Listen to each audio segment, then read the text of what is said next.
With your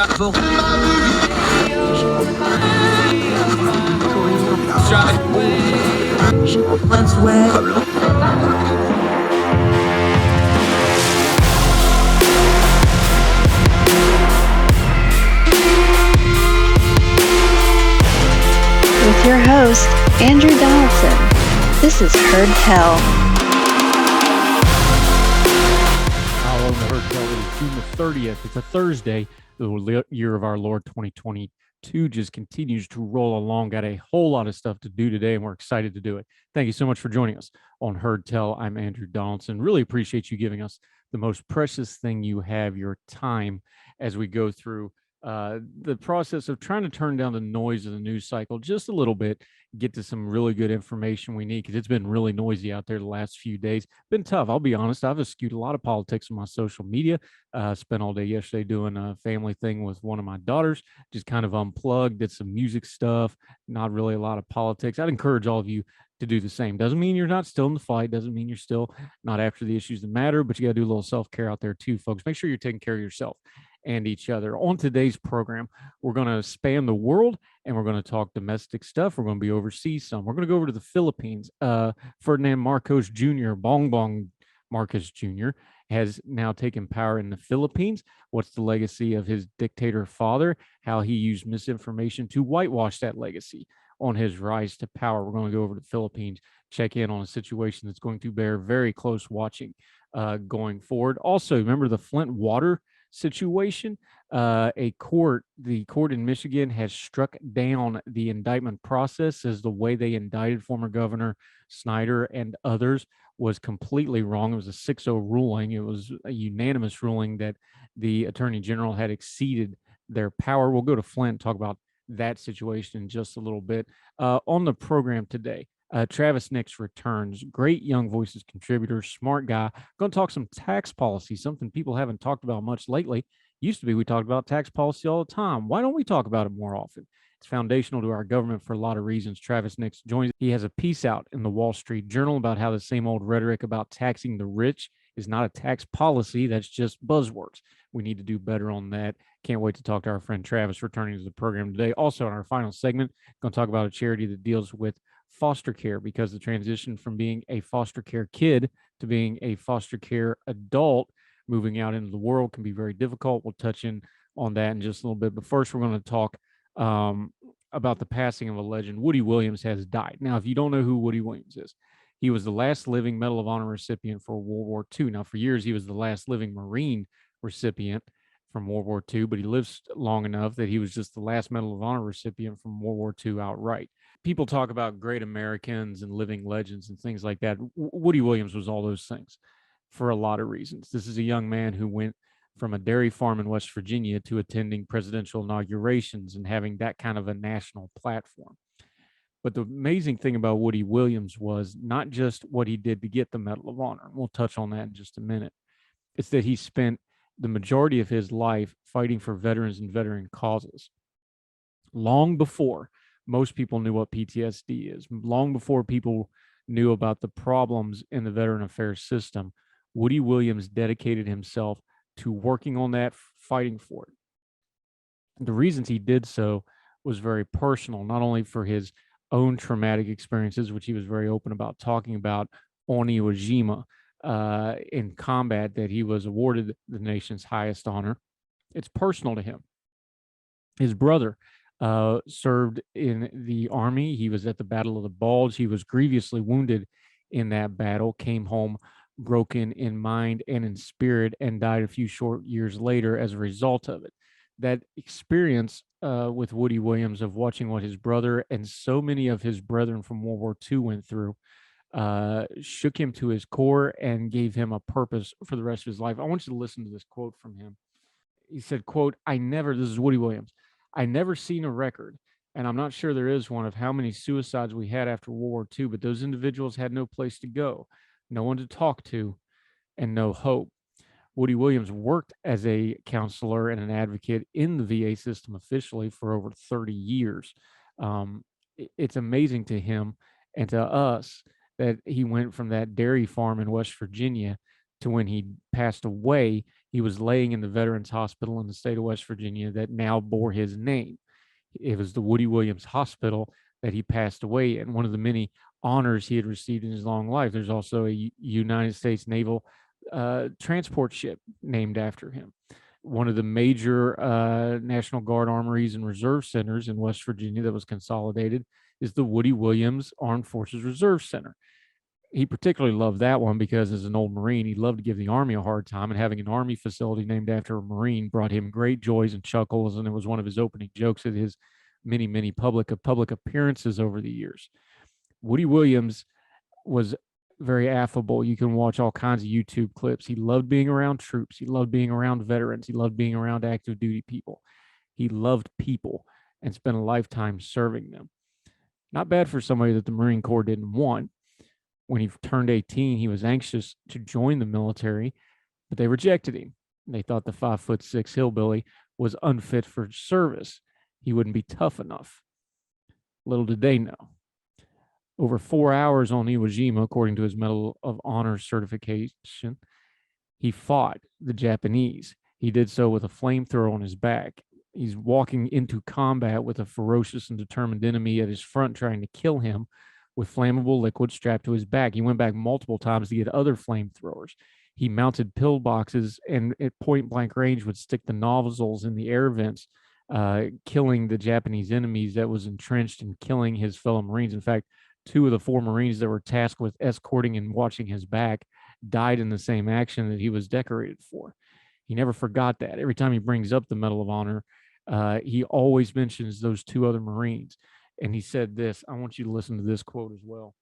I no longer just represent me. I now represent the Marines who protected me, Marines who sacrificed their lives doing that. If I had written the recommendation for the Medal of Honor, which I didn't, my commanding officer did, I would have never used the word alone. I sort of resent that word's in there. He said over and over again, he went for it alone, and that's not correct. 4 Marines were protecting me, and 2 of them were killed doing it. I have said from the very beginning that it does not belong to me, meaning the Medal of Honor. It belongs to them. Luckily, Woody Williams belonged to America.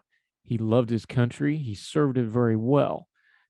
And now our country mourns the loss of one of the great Americans of the World War II generation, not just for what he did in combat, which made him a legend even among the holiday annuals of the United States Marine Corps, but the way he conducted himself since. Long before anybody was talking about PTSD, Woody Williams was. Long before many people realized the VA system needed reform and funding and a change of attitudes and the way they dealt with the veterans, Woody Williams was working on that. He did it for most of his 98 years of life. It's sad that the World War II generation is passing away very quickly before our eyes. Woody Williams was the last of the Medal of Honor recipients for a reason. Almost all of them, meaning the World War II vets, are on the other side of glory now. And now Woody Williams has joined them. But as I'm working on a piece to memorialize him, I thought about it this way. There's an old line that Patton said about it was foolish to mourn the dead, the war dead that we had. Just thank God that such men lived. We should take an example from Woody Williams, who never did anything alone, made sure that vets knew they were never alone, and now in death is right back where he always wanted to be and was most comfortable among his peers, among the troops, among the Marines, among the veterans that have gone before, because they're almost all there now from World War II. And we should be thankful that such men lived. God bless you, Woody Williams. Godspeed, sir. More Heard Tell right after this.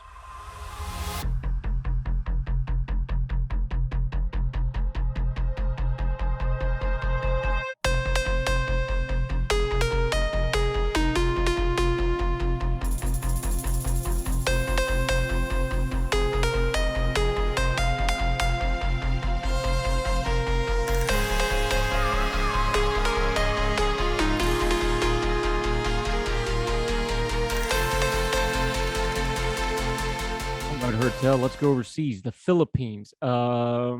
Marcos Jr., Ferdinand Marcos Jr., Bong Bong Marcos, as he's being called, is now the president of the Philippines. Now, his father was the dictator of the Philippines, famously so.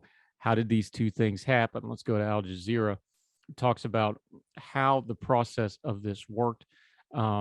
Marcos Jr., the nicknamed Bong Bong, the 64-year-old son and namesake of the late Philippine leader Ferdinand Marcos, won the presidency on the back of what historians and analysis like Gialago said was a years-long, well-organized campaign that sought to whitewash his father's brutal legacy.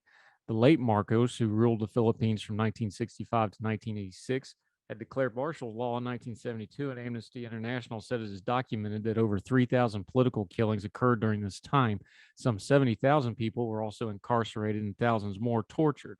The Philippine Supreme Court, meanwhile, found that the Marcos family plundered at least $658 million from state coffers as the country's debt mounted and the millions of Filipinos lived in public anger at the Marcos abuses and corruptions coalesced in a people's power uprising in 1986, during which the president was toppled and forced to flee to Hawaii, where he died 3 years later.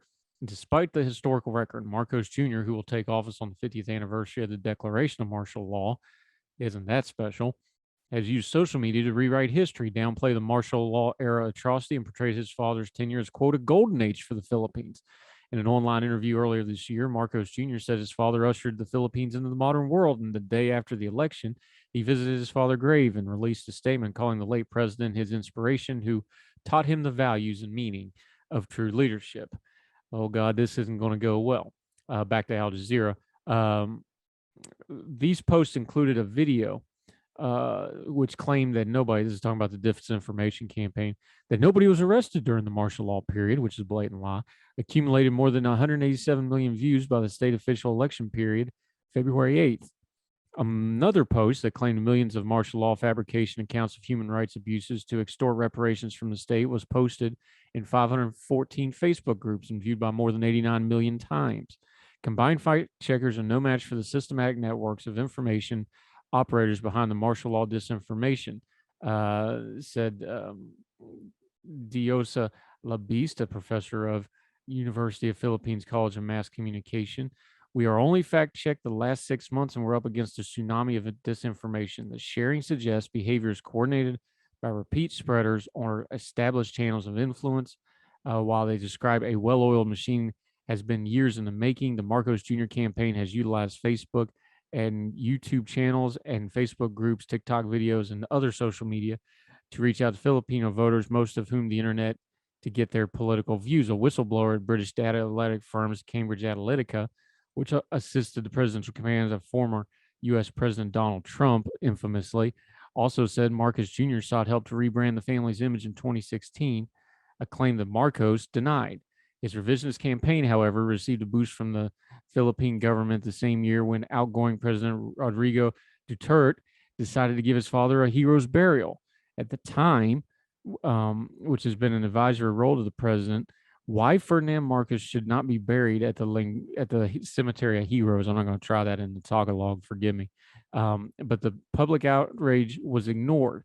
The hero's burial for Marcos resulted in an explosion of disinformation that culminated in Marcos Jr.'s election victory. His family's reputation, previously known as corrupt, greedy, and abusive, that's all in quotes, was, quote, recalibrated into something fun and contemporary.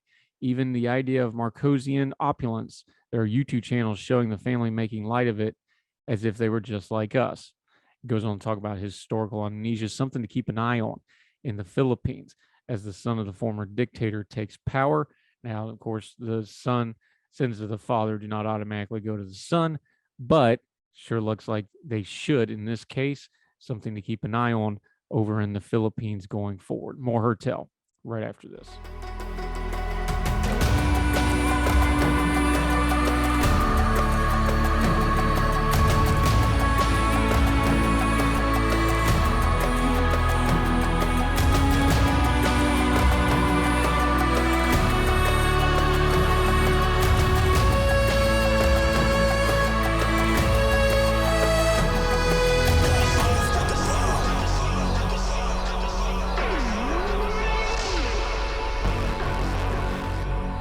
Hertel Show. He's back. It's been a few minutes, but we love having him. Real sharp guy here. Goes to Georgetown Law, working on Juris Doctor because he's all smart and stuff, but we always enjoy having him on the program. Travis Nix from Young Voices. Welcome back, buddy. Good to see you. Good to see you. Thanks for having me back. Yeah, we were going to talk to him a couple months ago, but Jay retired from Villanova, and we knew he was sad. We needed to give him a little bit of time because he's a Villanova fan, but that's okay, buddy. Have you recovered, and are you doing well, sir? That was a rough one, but I have recovered. Cal Neptune's a great basketball coach. And yeah, ready to talk some taxes with you. Yeah, I miss the old Big East, dude. Of course, I'm a West Virginia guy. I miss the old Big East. Those were fun times. But Villanova, I think Villanova will be just fine going forward. Okay, let's talk a little taxes though. You got a story in the Wall Street Journal. Congratulations, that's a good job. But let's start big picture, and then we'll come back down. Why is it? And I know it's partly human nature. I know it's partly politics. I know a lot of it's probably just rhetorical laziness because you just kind of get in ruts and say things. What is it with tax the rich that we just go to over and over and over again, policy wise? Both parties do it. The left's probably a little bit more guilty than the right, but the populist right has kind of gotten on this thing too now. Why does folks go to that tax the rich button every time they want to do a kind of what we call a cheap pop when it comes to policy discussions about taxes? I think one of the main reasons that we see this happen is our tax code is just so complex. A lot of people don't know what wealthy people actually pay in taxes, for example, because we have withholdings of people's salaries from people's paychecks. Nobody really knows what people pay in taxes because the government just takes the money straight out of it. So we just have a very complex tax code, and people just don't understand, especially with corporations, all the good that corporations do in terms of making investments, investing in research, all these investments that over time grow the economy, put more money in people's paychecks by making workers more productive. All of these are activities businesses can write off of their taxes, and that's good. And that lowers what businesses pay in taxes. It's not cheating, but it's just that a lot of people just don't understand that most write-offs that people do that lowers their tax burden is actually good for society, especially on the business side. Now, one of the examples of that we hear all the time is they'll pick such and such rich person or such and such major company and go, well, they didn't pay any state taxes or they didn't pay any income taxes. Just kind of break it down because we always want to turn down the noise on things. Yeah, that's technically true, but it's more complicated than that, especially if you have a national or especially an international company. They pay a lot of different kinds of taxes. So yeah, you can say, well, they don't pay this one kind of tax. They probably are paying that somewhere else. Just walk us through that because that's kind of the soundbite that people will jump all over when we have this debate, isn't it? Yeah, so I'll start with like corporate executives. A lot of times they go, oh, Jeff Bezos isn't paying anything in taxes. Well, that's because he's compensated in stock, and you're not taxed on your stock until you sell it. So as long as he's getting Amazon stock or stock of whatever company, he's not taxed on it until he sells it. That doesn't mean he's also paying, his company pays a lot in payroll taxes. They pay a lot in state corporate taxes. Some years they pay federal corporate taxes. And if you want to, let's say, tax stock as soon as Jeff Bezos gets the stock, that would have disastrous economic effects because it would prevent or it would discourage people from investing in startups, investing in all types of companies that eventually hopefully grow and produce a lot of good paying American jobs. Yeah, Travis next joining us. The other side of this, just to play devil's advocate for a second, and I'm sympathetic to this view too, is part of that complicated tax code that you're just talking about, though, is that does make enforcement hard, number one. And number two is it makes it hard to explain it and makes it look uneven, even when it's working correctly. So folks do have a legitimate gripe here of going, well, hey, wait a minute, this doesn't look fair on paper. Isn't part of this too is the tax code is so complicated that it's hard to enforce and the average person just doesn't understand how it's enforced? That's an accountability issue that's also part of the policy discussion we ought to be having, isn't it? Yeah, exactly. I think one of the major goals that politicians from all sides of the aisle should be having is how to simplify the tax code, which will then increase economic growth if you do it correctly by eliminating distortions, getting rid of favors that certain businesses have over others. That that helps the economy and will increase economic growth and also help the IRS hopefully get collect more revenue and go after the few people and companies that do cheat on their taxes. Yeah, Travis next joining us. Okay, let's talk about the current president, President Biden. There's two basic ways to affect tax policy: legislatively and regulatory. Legislatively, we understand it's a midterm year. There's a lot of big ticket items going on. We've got guns. We have the abortion debate. We're going to have a government shutdown theater again this fall. That stuff's over. There's probably not going to be any tax legislation this year, at least with this Congress. So that's off the table. So walk us through it slowly, because the other part that folks don't understand is how much regulatory can be done with taxes. You're talking about this Section 901 change that President Biden and his Treasury Department has pushed through. Just kind of slow walk us through it, because regulatory tax changes are more immediate, other than court challenges and things like that. And people don't really pay as much attention to them as due to like Trump's tax cuts, like, the stuff with the Clinton era. Just kind of walk us through the difference between those two things and then why you got into this Section 901 thing. Yeah, so in terms of regulatory tax policy, Congress, they're not tax experts. The tax experts are in the Treasury and IRS. So what oftentimes Congress does is they legislate in very vague, broad terms, and they go, I want our international tax system to look like this. And one portion of our international tax system is we have foreign tax credits, which companies, when U.S. shareholders of foreign companies, when the foreign corporation pays tax in whatever jurisdiction they're operating in, then the U.S. shareholder, when they have to report that foreign corporation's income on their taxes, they get a dollar for dollar credit for the tax that was already paid. So that way corporations aren't double taxed. That allows income and revenue to move freely across borders, which is generally good and productive for the economy. And what the Biden administration did was they narrowed these foreign tax credits. They basically said that foreign tax credits, it's only available to corporations, foreign corporations that have a tax treaty with the US, and that excludes a large portion of Latin America. Many Latin American countries, including Brazil, Argentina, Chile, do not have foreign tax treaty with the US. And the US basically said, or the Biden administration basically, Treasury changed the regulation and said that the foreign country's tax system has to have many attributes as the US tax system. This includes provisions like interest deductibility. So if a corporation has debt or they finance investments through debt, they have to be able to write off the interest of their debt. So that's a big issue, for example, in Hong Kong right now. Hong Kong does not allow interest deductibility for foreign corporations. So that would possibly limit these foreign tax credit from US companies operating in Hong Kong, and therefore they would then be double taxed and not be able to invest as much in Hong Kong and possibly move their headquarters over there. Now, Travis next joining us, Young Voices contributor, smart fella, glad to have him back. We're talking tax policy.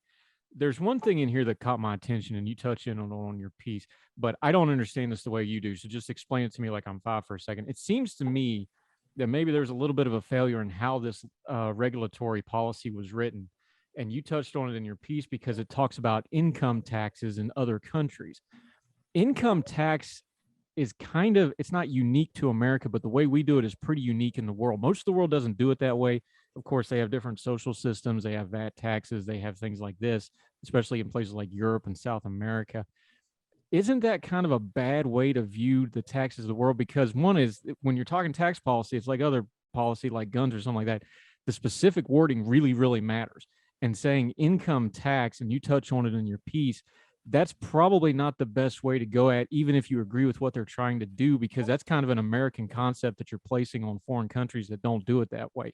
Am I way off base that? Because it just seems odd to me. Yeah, I mean, these regulations, they were very hastily proposed and very hastily created, and there's definitely a lot of vague and poor wording on it that just does not address everything. For example, as like we were talking about, one of the big in international income tax, there's a big principle of if you're moving money or doing a deal with one of your subsidiaries, you have to basically deal with your subsidiary like it's a third party. It's called the arm's length principle. And in the regs, for this income tax definition, it basically says that you have to basically include this language of arm's length principle in the regulations. Now, Brazil, they don't have that. It doesn't explicitly say arm's length principle, but they basically operate that way. Their tax system has moved in recent years very closely towards that. So right now they're getting penalized in Brazil, and any US company that operates in Brazil is potentially penalized and will be double taxed just because Brazil's tax code does not specifically say this, even though that they are essentially following it. So that's an example of just poor definitions and not really understanding how certain countries operate and the terminology that they use. Yeah, Travis, thanks for joining us. You use Brazil as an example here. Brazil is an interesting case study. 10 years ago, they were kind of the poster child. A lot of people were talking about, countries on the up. They've had a lot of economic turmoil since then. Just use them as a little bit of an example, though, because we can extrapolate that out to other countries.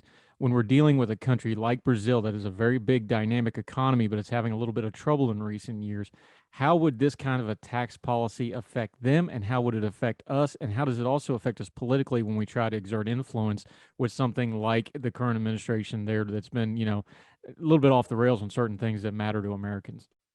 Yeah, so I think one of the biggest ways that the US should try to influence the world is culturally and economically. So we need businesses operating in Brazil, in Argentina, in Chile, our closest neighbors down in South America, countries where China is investing billions and almost trillions of dollars a year and over a decade in. China's influence is growing strongly in South America, and we should definitely be very concerned about that. In terms of how it affects the US, so when a company's double taxed because of the elimination of a foreign tax credit, it basically has two choices. One, it can stop operating in that country, close all of its foreign subsidiaries, divest, sell them off to potentially Chinese companies, potentially European companies, who they have better tax laws and would allow a foreign tax credit without double taxation. And that would obviously lessen American influence in South America and increase China's probably. Or the company can basically move their headquarters from the US to a different foreign country. It could be even like the Cayman Islands, a tax haven essentially, where then double taxation is not an issue at all because you don't pay income tax. And that's obviously bad for the US worker because it would decrease the amount of jobs available in the US and potentially lower wages, stop that free flow of capital and money across borders, which would depress the world economic growth over time a little bit, including the US economy. So we would just not grow as fast and we would lose influence within the rest of the world. Yeah, Travis, next join us. We're going to take a quick break. We're going to continue to talk tax policy, tax the rich, both the rhetoric and the policy. More with Travis next on Heard Tell, right after this quick break.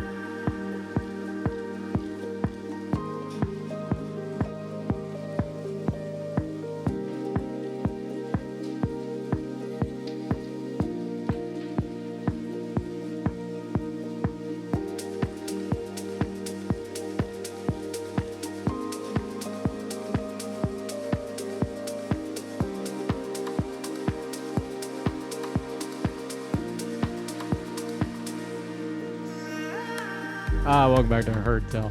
All right, we're with Travis next. We're talking a little tax policy. He's got a great piece out in Wall Street Journal. It is linked in the show notes. Make sure you read it in its entirety. I like to take something complicated and try to break it down to something simple. So tax the rich sounds good. Evil corporations, that sounds good. Bezos has enough money to give X amount of money to everybody in the world, and he can still be the richest man in the world. I heard that about Bill Gates. I heard about Carlos Slim. That's not a new joke. It's just he's the new guy. Here's my thing. when you start explaining this as double taxing, even the average person can understand, well, wait a minute, if you're getting double taxed, that doesn't sound fair. Is some of this just a rhetoric and nomenclature problem where we house it one way of, rich corporations, millions and millions of dollars, instead of saying, well, wait, double taxing something is pretty much always wrong. Like that just doesn't sound right no matter who you are, and you don't have to know economic policy. Should we be changing our nomenclature and our rhetoric a little bit on some of these things? Because that makes more sense to me than all the policy stuff in the world. Maybe it would other people as well. Yeah, definitely. I think rhetoric has a huge place in tax policy in defeating bad ideas. Frank once famously coined the term death tax for the estate tax, and the number of states with a death or estate tax has decreased significantly over the past decades because when people hear the word death tax, they think tax when you die. That's unfair. And the estate tax is very economically harmful for family farms and familial wealth. And so, like, that's where rhetoric has a very important role in tax. Republicans should get better at using very good rhetorical tools like double tax, like I'm saying, to defeat bad tax policy ideas. But unfortunately, a lot of the smart tax people that are in this world, and there's a lot of them, they get very technical when they talk about taxes, and they just kind of forget how to describe it to the average person and do it in a way that understands how harmful some of these ideas are. Well, let's flesh that out for a second, because we talk about things like deficits, we talk about wasteful government spending, we talk about unaccountability in government spending and in government in general, and we can pound that pulpit all day. Talk just big picture for a second, though, because if you're going to do proper budgeting, if you're going to have a fiscally responsible government, all that is foundationally relying on the tax code, because that's the government's primary income. Just kind of walk folks through, because I think sometimes we forget the basics of economics and the basics of government. Just walk people through, like, the tax code is not just foundational for income, it's foundational for how the entire government works.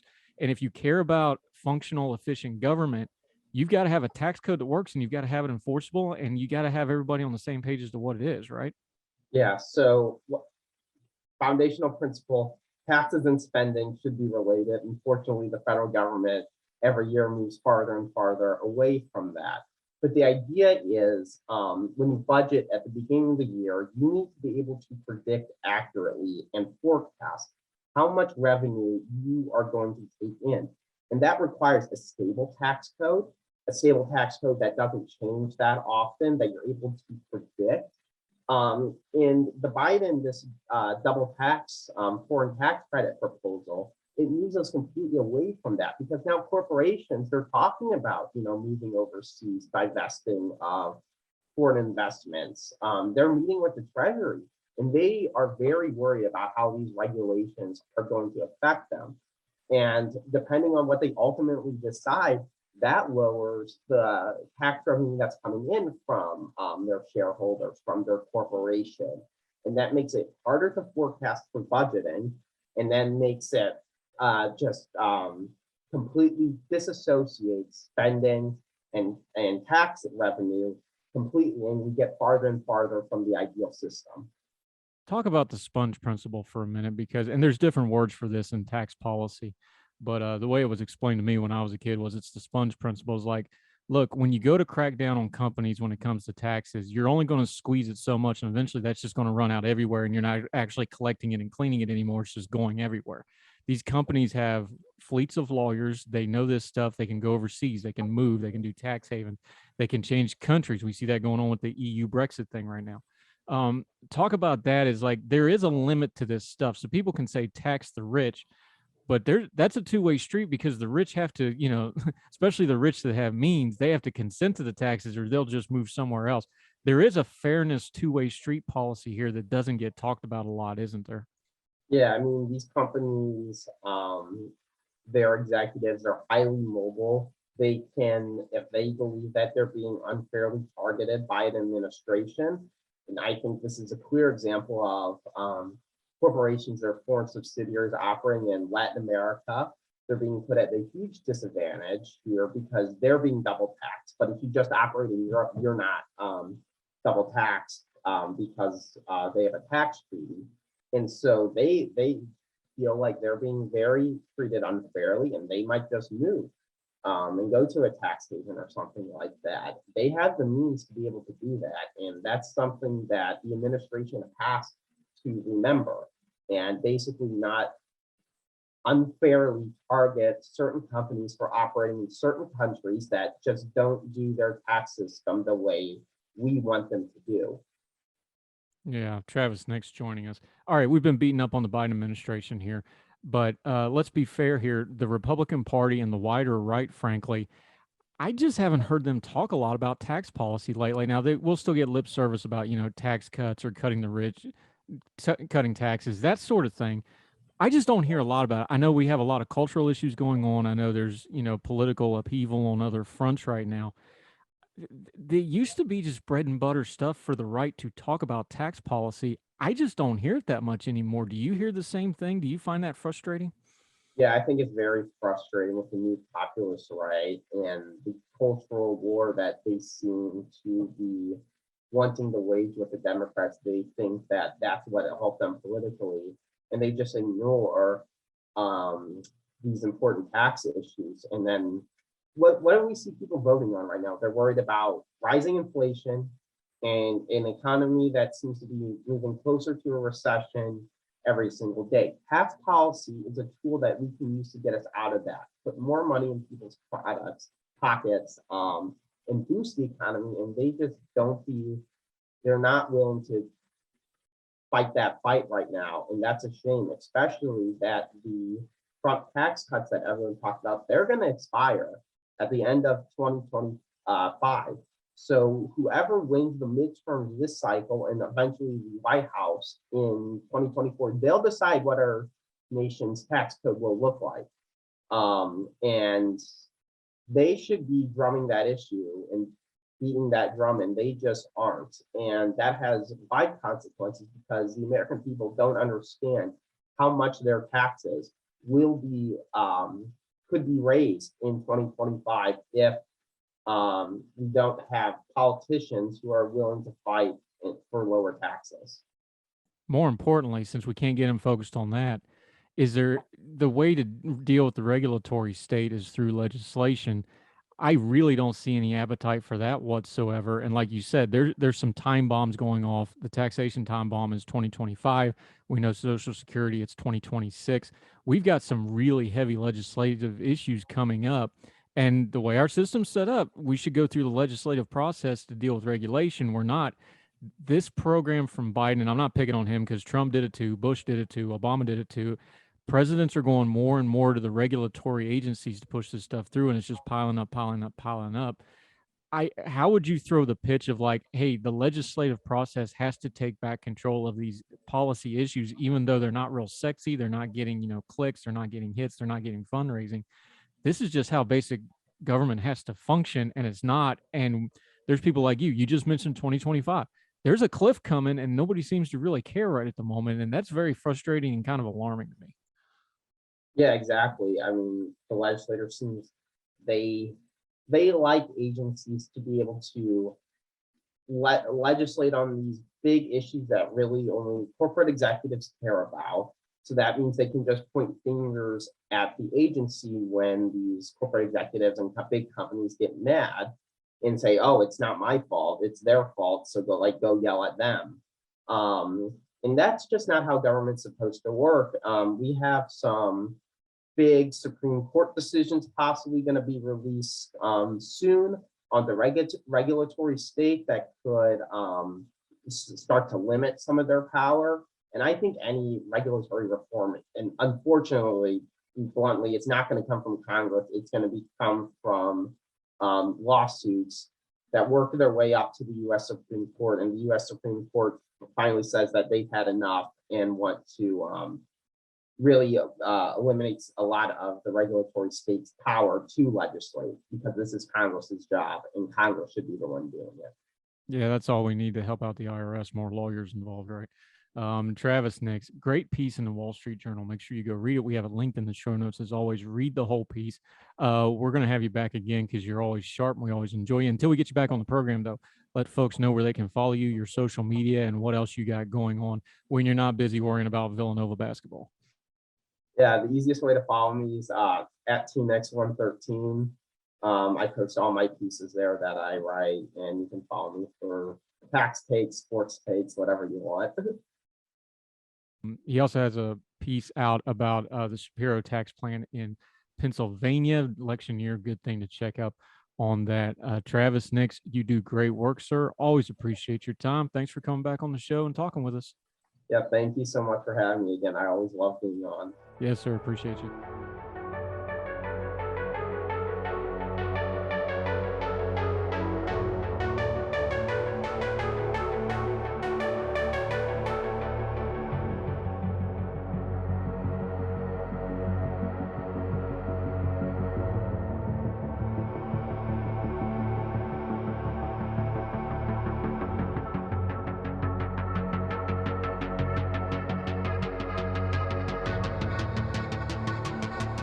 Back to Hertel. Hey, remember the Flint water crisis?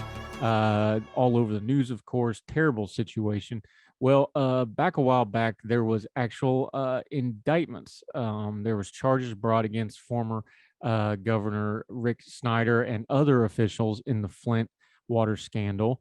This news is broken from ABC News out of Detroit. The Michigan Supreme Court on Tuesday threw out charges against former Governor Rick Snyder and the others in the Flint water scandal, saying a judge sitting as a one-person grand jury had no power to issue those indictments under rarely used state laws. It's an astonishing defeat for Attorney General Dana Nessel, who took office in 2019, got rid of a special prosecutor, and put together a new team to investigate whether the crimes were committed when lead contaminated Flint's water system in 2014-2015. State laws, quote, authorize a judge to investigate subpoena witnesses and issue arrest warrants. That's a direct quote. As a grand juror, the Supreme Court said, quote, but they do not authorize the judge to issue indictments, the court said in a 6-0 opinion written by Chief Justice Bridget McCormick. She called it a star chamber comeback, a pejorative to the reference to an oppressive closed-door style of justice in England in the 17th century. The challenge was filed by lawyers for former health director Nick Lyon, but the decision also applies to Snyder and the others. The case is now returned to Genesee County with requests for dismissal. This was not even close. It was 6-zip. They couldn't do what they tried to do, said Lyon attorney Chip Chamberlain. Snyder's legal team described the court's opinion as unequivocally and scathing. The saga in Flint began in 2014 when Flint managers appointed by Snyder dropped out of the regional water system and began using the Flint River to save money while a new pipeline to Lake Huron was under construction. State regulators insisted the river water did not need to be treated to reduce its corrosive qualities, but that was a ruinous decision. Lead released from old pipes flowed for more than 18 months in the majority black city. The Michigan Civil Rights Commission said it was the result of systematic racism, doubting that the water switch and the brush off would have occurred in a white, prosperous community. Snyder, a Republican, has long acknowledged that his administration failed in Flint, calling the crisis born from a, quote, breakdown in state government. He was out of office in 2021 when he was charged with 2 misdemeanor counts of willful and neglected duty. Lyon and Michigan's former chief medical executive, Dr. Eden Wells, were charged with involuntary manslaughter for 9 deaths related to Legionnaire's disease when Flint's water might have lacked enough chlorine to combat bacteria. 6 others were also indicted. Snyder's longtime fixture, Rich Baird, former senior aide Jared Ogden, former Flint managers Gerald Ambrose and Darnell Early, former Flint Public Works Commissioner Howard Croft, and Nancy Peeler, a state health department manager. Nessel assigned Heyman to lead the criminal investigation along with Wayne County prosecutor Kim Worthy, while the attorney general focused on settling the lawsuits against the state. Down at the bottom of this piece, it is noted, separately, the state agreed to pay $600 million as part of a $626 million settlement with Flint residents and property owners who were harmed by lead-tainted water. Most of the money is going to children's charities. There is no dispute that lead affects the brains and nervous system, especially in children. Experts have not identified a safe lead level in kids. Flint in 2015 returned to a water system based in Southeast Michigan. Meanwhile, roughly 10,100 lead or steel water pipes have been replaced at homes by last December. update on the Flint story. You can read the entire piece at ABC News. We will link to it. Awful situation, but you still got to work within the confines of the law, and it sure looks like this attorney general went well beyond that in this case. More Hertel right after this.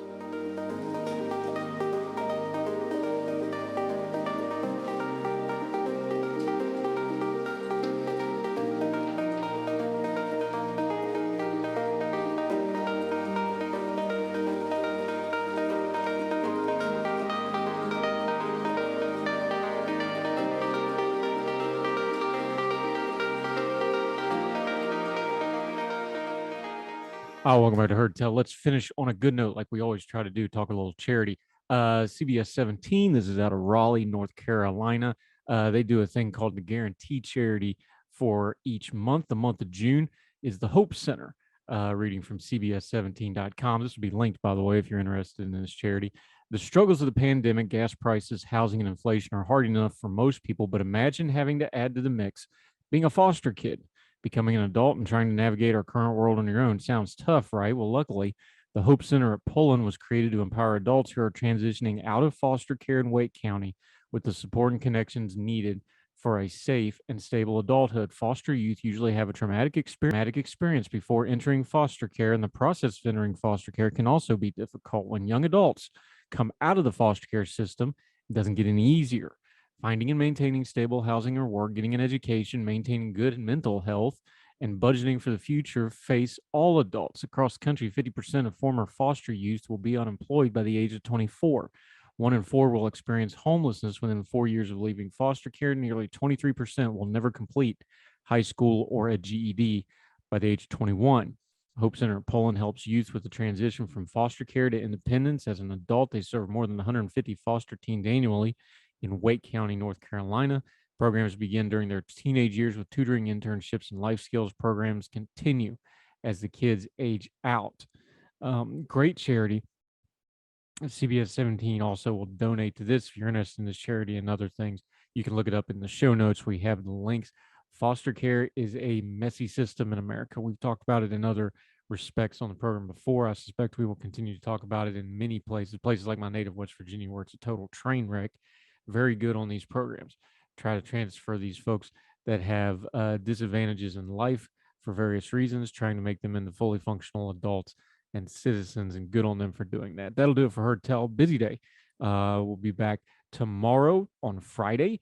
Finish this week out. It's been a good week. We're going to finish strong. Already have a lot of stuff lined up for next week as well. So continue to subscribe however you're watching on whatever platform you're watching, whether it's the radio, YouTube, podcasting. We sure appreciate you. Make sure you share us with your friends. It means a lot to us. At heardtellshow@gmail.com if you want to reach out. Heardtellshow on the Twitter. We'd love to hear from you. And until we see you next time, wherever you and yours are, across the street or around the world, we hope you're well. We hope you're well fed. Talk to you next time on Heard Tell. All the music on Heard Tell is provided under a Creative Content license from monstercat.com.